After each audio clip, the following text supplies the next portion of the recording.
Panicuna, Wawrikuna. Hoy día vamos a estudiar sobre los colores. Les repito, el quechua que aprendemos es el quechua de Ancash, que también lo llaman quechua 1. Comenzamos. Puca, rojo.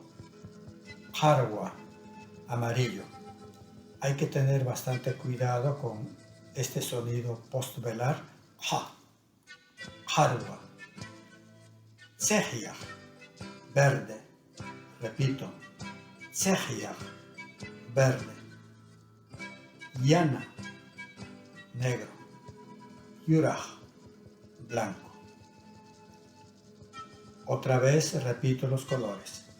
Puka, jarwa, tsehia, yana, yuraj.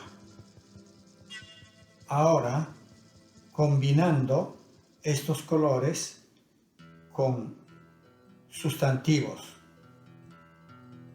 Por ejemplo, puka yawar, sangre roja. Jarwa guaita, flor amarilla, como la caléndula. Jarwa guaita. Tsehia rapra, hoja verde. Las hojas de los árboles son verdes. Yana puncho, poncho negro. Yuraj hualpa, gallina blanca. Repito la palabra yuraj, hualpa, en donde la palatal elle se debe pronunciar bien.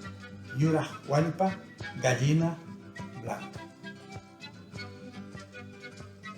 Con otros sustantivos también hacemos combinación.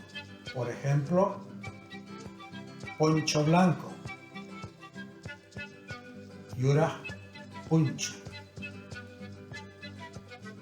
Gallina negra, yana hualpa.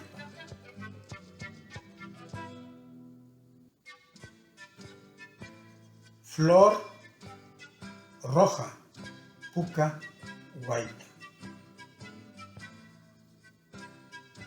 Gras o césped verde, tsehia, champa.